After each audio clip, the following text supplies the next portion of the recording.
11वीं के सभी विद्यार्थियों को मेरा नमस्कार। मेरे चैनल अशोक कुमार नरवर में आप सभी का स्वागत है। आज मैं कक्षा 11वीं हिंदी जो आरोह भाग 1 है उसका पहला पाठ नमक का दारोगा नामक जो कथा है, कथा साहित्य का एक सर्वश्रेष्ठ मोती है और जो कि कथा सम्राट, कहानी सम्राट मुंशी प्रेमचंद द्वारा लिखित है।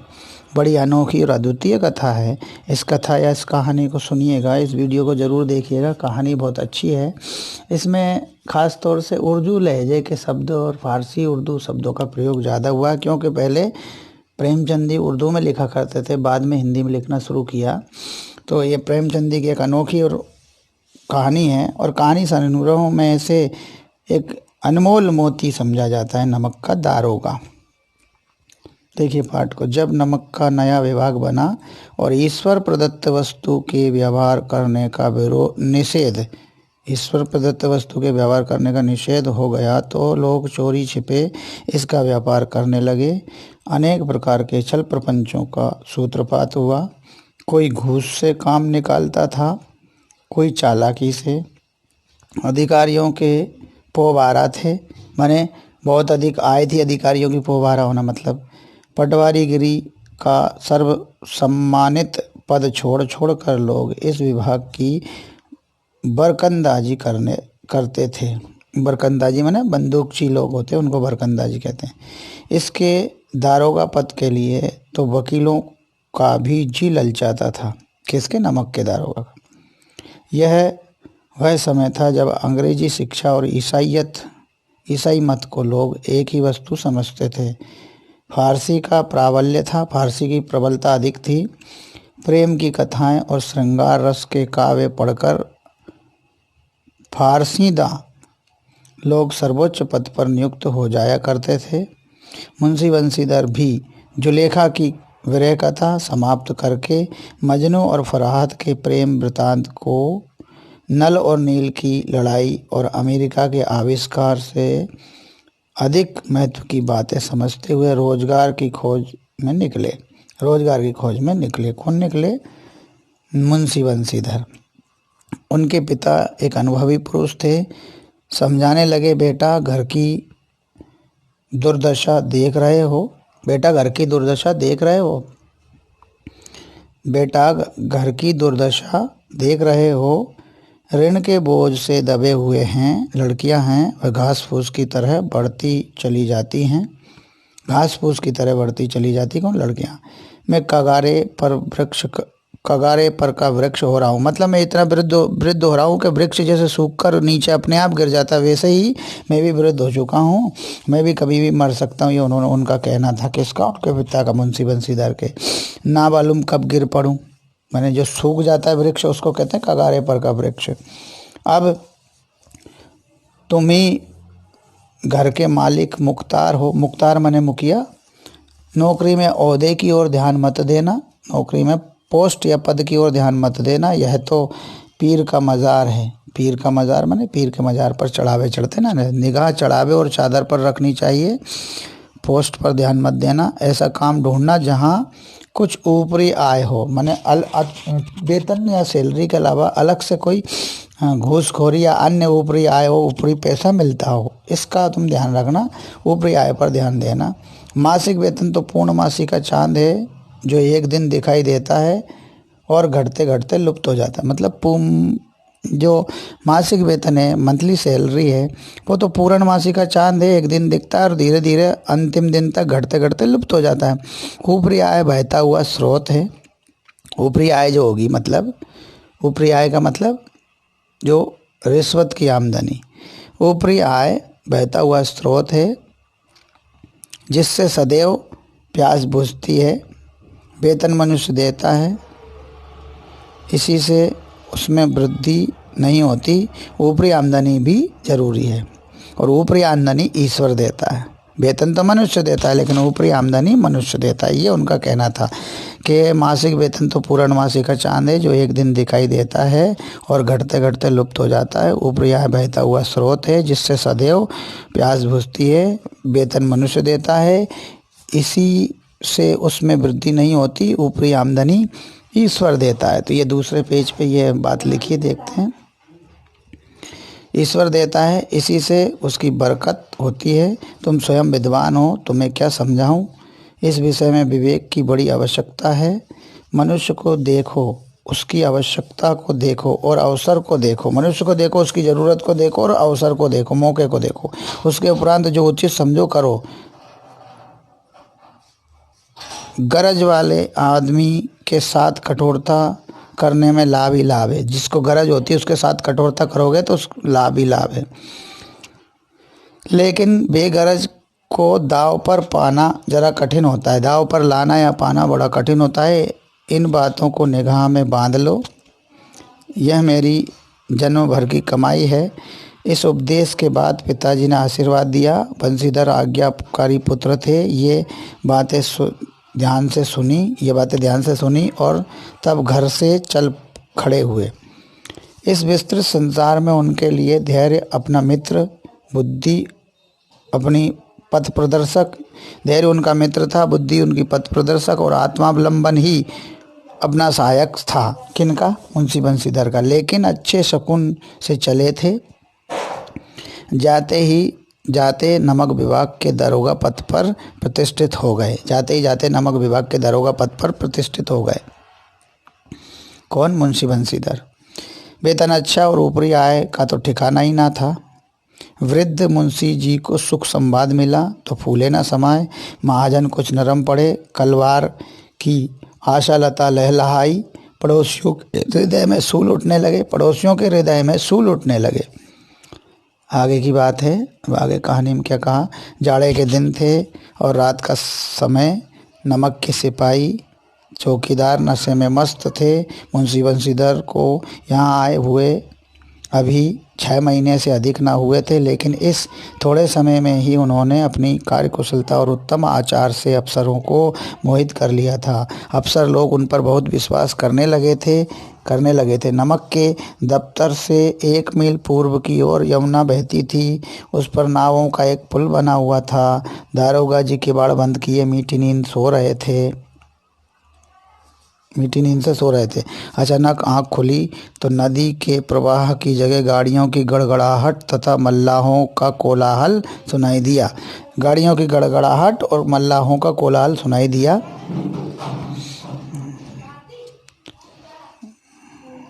फिर से देख लीजिए, यहाँ से देखिए। अफसर उन पर विश्वास करने लगे। नमक के दफ्तर से 1 मील पूर्व की ओर यमुना बहती थी। उस पर नावों का एक पुल बना हुआ था। दारोगा जी किवाड़ बंद किए हुए मीठी नींद से सो रहे थे। अचानक आंख खुली तो नदी के प्रवाह की जगह गाड़ियों की गड़गड़ाहट तथा मल्लाहों का कोलाहल सुनाई दिया। उठ बैठे। इतनी रात गए, गाड़ियां क्यों नदी के पार जाती हैं? अवश्य कुछ न कुछ गोलमाल है। मतलब अवश्य कुछ न कुछ गोलमाल है। तर्क ने भ्रम को पुष्ट किया। वर्दी पहनी, तमंचा जेब में रख और बात की बात में घोड़ा बढ़ाए हुए पुल पर आ पहुँचे। गाड़ियों की एक लंबी कतार पुल के पार जाती दिखी। डांट कर पूछा, किसकी गाड़ियाँ हैं?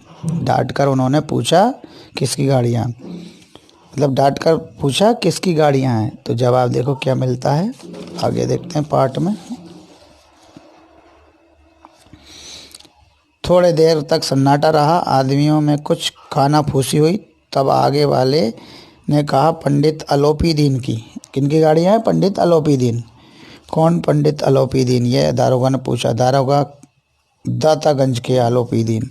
मुंशी बंशीधर चौके। पंडित आलोपी दीन इस इलाके के सबसे प्रतिष्ठित जमींदार थे। लाखों रुपए का लेन देन करते थे। इधर छोटे से बड़े कौन ऐसे थे जो उनके ऋणी ना हो? माने छोटे से बड़े ऐसे कौन थे जो उनके ऋणी ना हो, कर्जदार ना हो? व्यापार भी बड़ा लंबा चौड़ा था।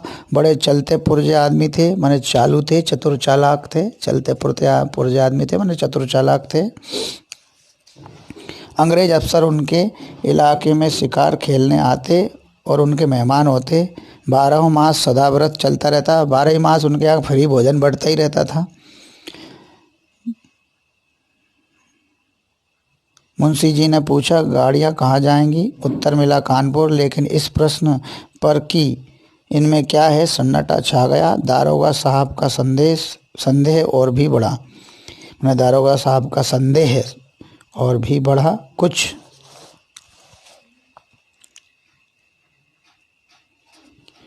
देर तक उत्तर की बाट देखकर वह जोर से बोले, क्या तुम सब गूंगे हो गए हो?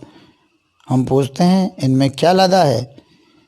जब इस बार भी कोई उत्तर ना मिला तो उन्होंने घोड़े को एक गाड़ी से मिलाकर बोरे को टटोला। भ्रम दूर हो गया, ये नमक के ढेले थे। पंडित अलोपीदीन अपने सजीले रथ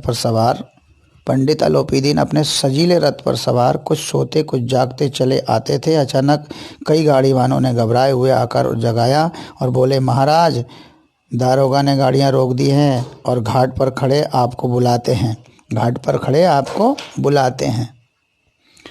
पंडित अलोपीदीन का लक्ष्मी जी पर अखंड विश्वास था। वह कहा करते थे कि संसार का तो कहना ही क्या, स्वर्ग में भी लक्ष्मी का ही राज्य है। उनका यह कहना यथार्थ ही था। न्याय और नीति सब लक्ष्मी के ही खिलौने हैं। इन्हें बस जैसे चाहती हैं नचाती है। इन्हें जैसे चाहती हैं वैसे नचाती लक्ष्मी जी। लेटे लेटे ही गर्भ से बोले, चलो हम आते हैं। यह कहकर पंडित जी ने बड़ी निश्चिंतता से पान के बीड़े लगाकर खाए। फिर लिहाफ ओढ़े दारोगा के पास आकर बोले,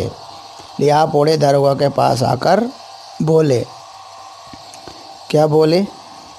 आशीर्वाद कहिए, हमसे ऐसा कौन सा अपराध हुआ कि गाड़ियां रोक दी गई? हम ब्राह्मण पर तो आपकी कृपा दृष्टि रहनी चाहिए। बंशीधर रुखाई से बोले, सरकारी हुक्म।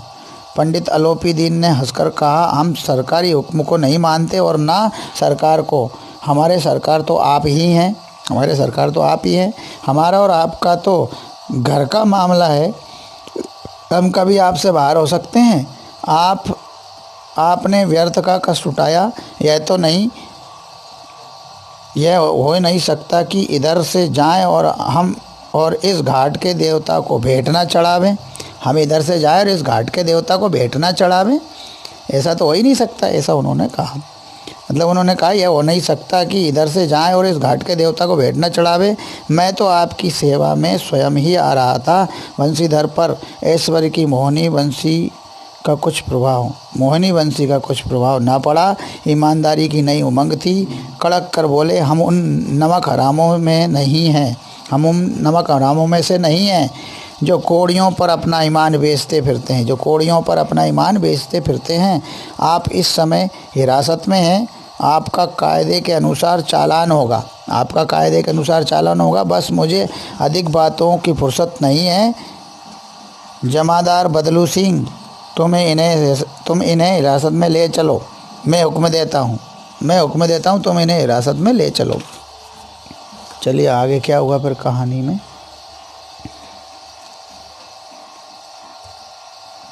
आगे देखिए, पंडित अलोपीदीन स्तंभित हो गए।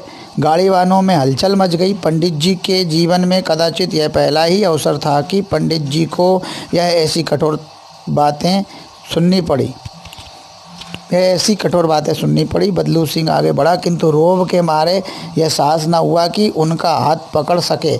पंडित जी ने धर्म को धन का ऐसा निरादर करते हुए कभी न देखा था। धर्म को धन का ऐसा निरादर करते कभी न देखा था। विचार किया, यह अभी उद्दंड लड़का है, माया मोह के जाल में अभी नहीं पड़ा, अल्हड़ है, झिझकता है। बहुत दीन भाव से बोले, बाबू साहब ऐसा ना कीजिए, हम मिट जाएंगे, इज्जत धूल में मिल जाएगी। हमारा अपमान करने से आपके हाथ क्या आएगा? हम किसी तरह आपसे बाहर थोड़े ही हैं। ऐसा उन्होंने कहा। आगे देखिए, बंशीधर ने कठोर स्वर में कहा, हम ऐसी बातें नहीं सुनना चाहते। अलोपीदीन ने जिस सहारे को चट्टान समझ रखा था वह पैरों के नीचे से खिसकता हुआ मालूम हुआ।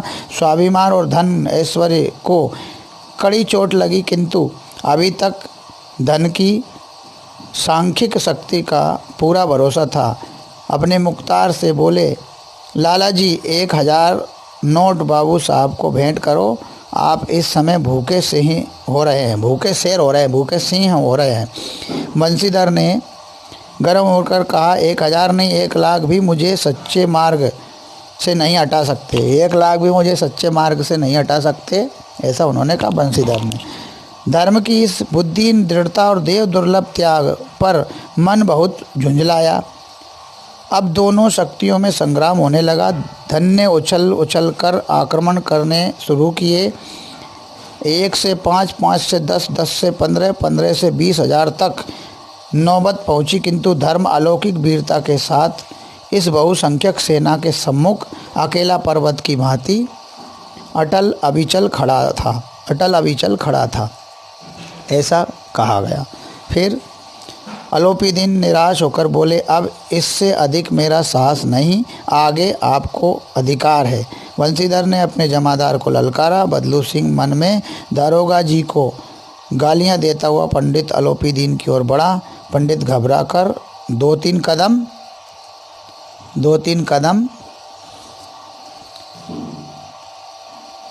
पीछे हट गए। अत्यंत दीनता से बोले, बाबू साहब ईश्वर के लिए मुझ पर दया कीजिए, मैं 25,000 पर निपटारा करने को तैयार हूँ।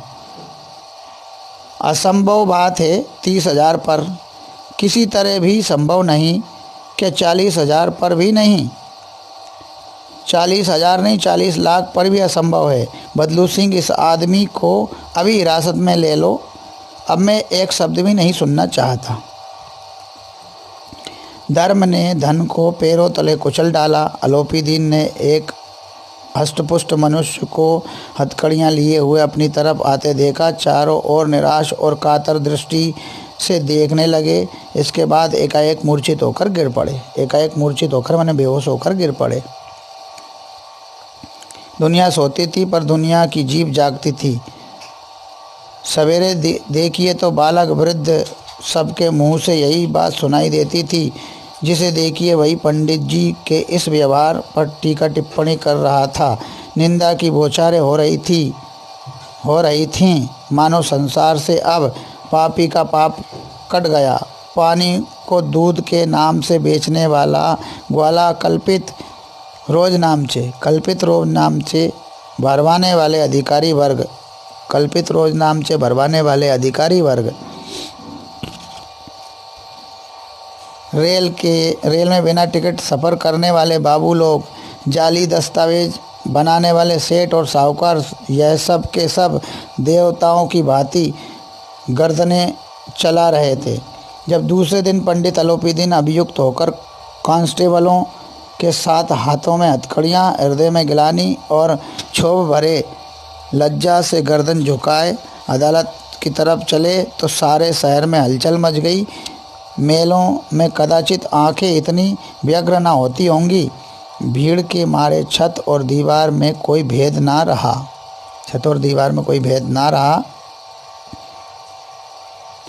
किंतु अदालत में पहुंचने की देर थी। पंडित अलोपीदीन इस अगाध वन के सिंह थे। माने इस पूरे शहर के सिंह के समान थे। अधिकारी वर्ग उनके भक्त, अमले उनके सेवक, वकील मुख्तार उनके आज्ञापालक और अर्दली चपरासी तथा चौकीदार तो उनके बिना माल के गुलाम थे। उन्हें देखते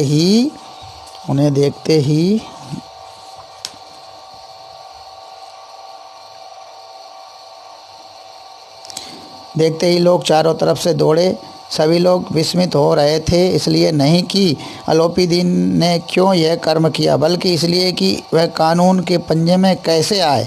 ऐसा मनुष्य जिसके पास असाध्य साधन करने वाला धन और अनन्य वाचालता हो, वह क्यों कानून के पंजे में आए। प्रत्येक मनुष्य उनसे सहानुभूति प्रकट करता था। बड़ी तत्परता से इस आक्रमण को रोकने के निमित्त वकीलों की एक सेना तैयार की गई। न्याय के मैदान में धर्म और धन में युद्ध ठन गया। वंशीधर चुपचाप खड़े थे। उनके पास सत्य के सिवा ना कोई बल था, ना स्पष्ट भाषण के अतिरिक्त कोई शस्त्र। गवाह थे, किंतु लोभ से डामाडोल नहीं थे। यहाँ तक कि मुंशी जी को न्याय भी अपनी ओर से कुछ खिंचा हुआ दीख पड़ता था। वह न्याय का दरबार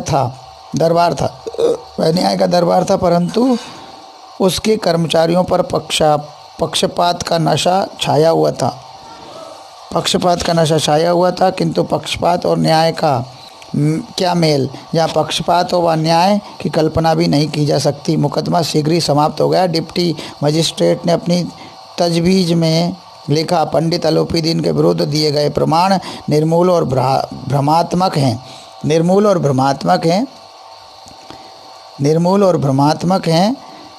वह एक बड़े भारी आदमी हैं। यह बात कल्पना के बाहर है कि उन्होंने थोड़े लाभ के लिए ऐसा दुस्साहस किया हो। यद्यपि नमक के दारोगा मुंशी बंशीधर का अधिक दोष नहीं है, लेकिन यह बड़े खेद की बात है कि उसकी उद्दंडता और विचारहीनता के कारण एक भले मानुष को कष्ट झेलना पड़ा। भले मानुष को कष्ट झेलना पड़ा। हम प्रसन्न हैं कि वह अपने काम से सजग और सचेत रहता है, किंतु नमक के मुकदमे की बढ़ी हुई नमक हलाली ने उसके विवेक और बुद्धि को भ्रष्ट कर दिया। भविष्य में उसे होशियार रहना चाहिए। भविष्य में उसे होशियार रहना चाहिए, ऐसा अदालत ने कहा। वकीलों ने यह फैसला सुना और उछल पड़े। पंडित अलोपीदीन मुस्कुराते हुए बाहर निकले। स्वजन बांधवों ने रुपयों की लूट की। उदारता का सागर उमड़ पड़ा। उसकी लहरों ने अदालत की नींव तक हिला दी। जब बंशीधर बाहर निकले तो चारों ओर से उनके ऊपर व्यंग बाणों की वर्षा होने लगी। चपरासियों ने झुक झुक कर सलाम किए, किंतु इस समय एक एक कटु वाक्य, एक एक संकेत उनकी गर्वाग्नि माने गर्व की अग्नि, घमंड की अग्नि,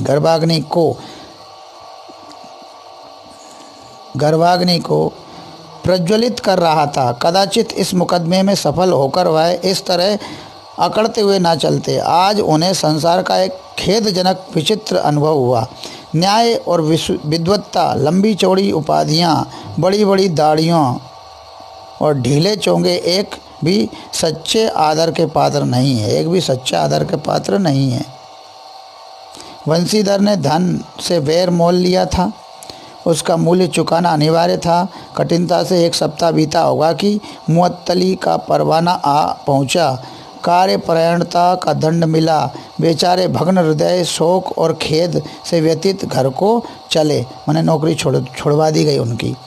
बूढ़े मुंशी जी तो पहले ही से कुड़बुड़ा रहे थे कि चलते चलते इस लड़के को समझाया था, लेकिन इसने एक ना सुनी, सब मनमानी करता है। हम तो खलवार और कसाई के तगादे सहें, बुढ़ापे में भगत बन के बैठे और वहाँ बस यही सूखी तनख्वाह। हमने भी तो नौकरी की है और कोई ओहदेदार नहीं थे, लेकिन काम किया, दिल खोलकर किया। और आप ईमानदार बनने चले हैं। घर में चाहे अंधेरा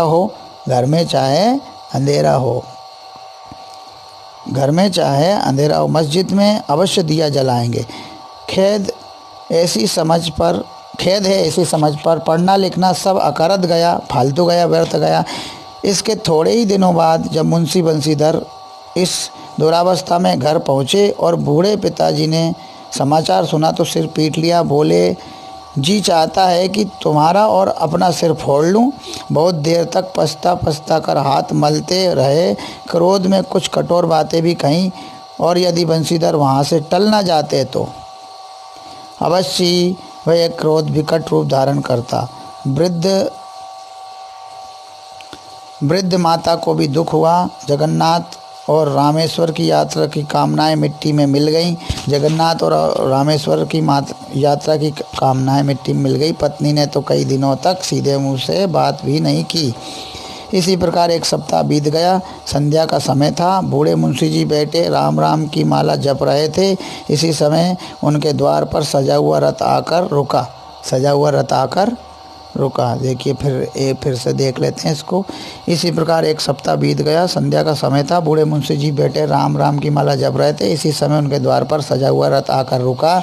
हरे और गुलाबी पर्दे, पश्चिमी बेलों की, उनकी गर्दनों में नीले धागे, सींगें पीतल से जड़ी हुई। कई नौकर लाठियां कंधे पर रखे साथ थे। मुंशी जी अगवानी को दौड़े, देखा तो पंडित अलोपीदी ने झुककर दंडवत की और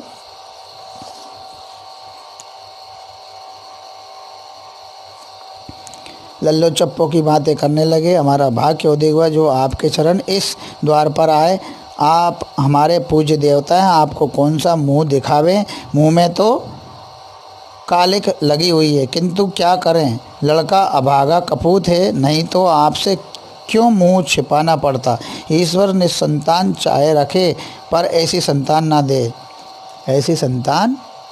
ना दे। आगे अलोपीदीन ने कहा, नहीं भाई साहब, ऐसा नहीं कहिए। मुंशी जी ने चकित होकर कहा, ऐसी संतान को और क्या कहूँ।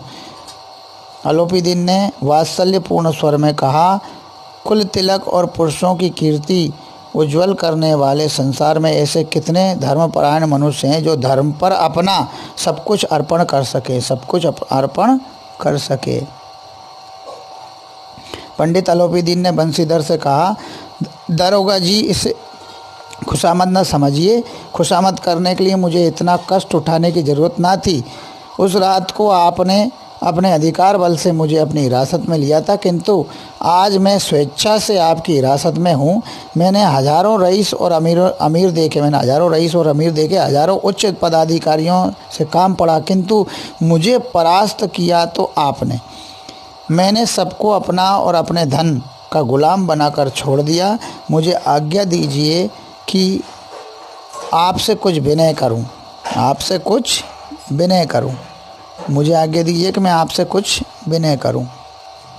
क्या विनय करूं? बंसीधर ने अलोपीदीन को आते देखा तो उठकर सत्कार किया, किंतु स्वाभिमान सहित समझ गए कि यह महाशय मुझे लज्जित करने और जलाने आए हैं। क्षमा प्रार्थना कर चेष्टा नहीं की, वरन उन्हें अपने पिता की यह ठकुर सुहाती की बात असह्य सी प्रतीत हुई। पर पंडित जी की बातें सुनी तो मन की मैल मिट गई। पंडित जी की ओर उड़ती हुई दृष्टि से देखा, सद्भाव झलक रहा था। गर्व अब लज्जा के सामने सिर झुका दिया। गर्व ने लज्जा के सामने सर झुका दिया। शर्माते हुए बोले, यह आपकी उदारता है जो ऐसा कहते हैं। मुझसे जो कुछ अभिनय हुई माने धृष्टता हुई, गलती हुई, उसे क्षमा कीजिए। मैं धर्म की बेड़ी में जकड़ा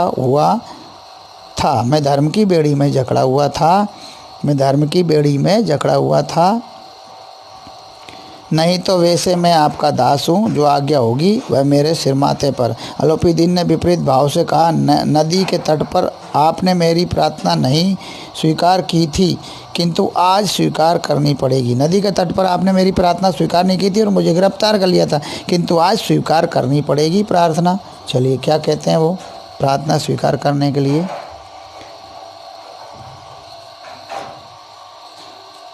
बंसीधर बोले, मैं किस योग्य हूँ, किंतु जो कुछ सेवा मुझसे हो सकती है उसमें त्रुटि ना होगी।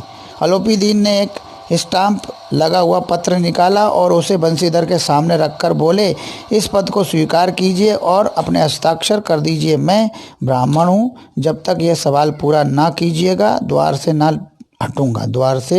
हटूंगा। ये उन्होंने कहा अलोपीदीन ने। मुंशी बंसीधर ने उस कागज़ को पढ़ा तो कृतज्ञता से आंखों में आंसू भर आए। पंडित अलोपीदीन ने उनको अपनी सारी जायदाद का स्थायी मैनेजर नियत किया था। मैंने अपनी सारी जायदाद का स्थायी मैनेजर नियत किया था। 6000 वार्षिक वेतन के अतिरिक्त रोजाना खर्च अलग, सवारी के लिए घोड़े, रहने को बंगला, नौकर चाकर मुफ्त। कतिपय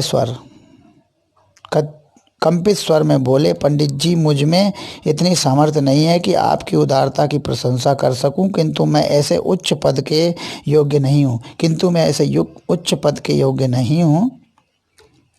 अलोपीदीन हंसकर बोले, मुझे इस समय एक अयोग्य मनुष्य की ही जरूरत है। आगे बंसीधर ने गंभीर भाव से कहा, यूँ मैं आपका दास हूँ। आप जैसे कीर्तिवान सज्जन पुरुष की सेवा करना मेरे लिए सौभाग्य की बात है। किंतु मुझमें ना विद्या है, ना बुद्धि है, ना वह स्वभाव है जो इन त्रुटियों की पूर्ति कर देता है। ऐसे महान कार्य के लिए एक बड़े मर्मज्ञ अनुभवी मनुष्य की ज़रूरत है। एक बड़े मर्मज्ञ और अनुभवी मनुष्य की ज़रूरत है। अलोपीदीन ने कलमदान से कलम निकाली और उसे बंशीधर के हाथ में देकर बोले, ना मुझे विद्वत्ता की चाह है, ना अनुभव की, ना मर्मज्ञता की, ना कार्य कुशलता की। इन गुणों के महत्व का परिचय खूब पा चुका हूँ। अब सौभाग्य और सुअवसर ने मुझे वह मोती दे दिया है जिसके सामने योग्यता और विद्वत्ता की चमक फीकी पड़ जाती है। यह कलम लीजिए, अधिक सोच विचार ना कीजिए, दस्तखत कर दीजिए। परमात्मा से यही प्रार्थना है कि वह आपको सदैव वही नदी के किनारे वाला बेमुरव्वत उद्दंड कठोर परंतु धर्मनिष्ठ दरोगा बनाए रखे।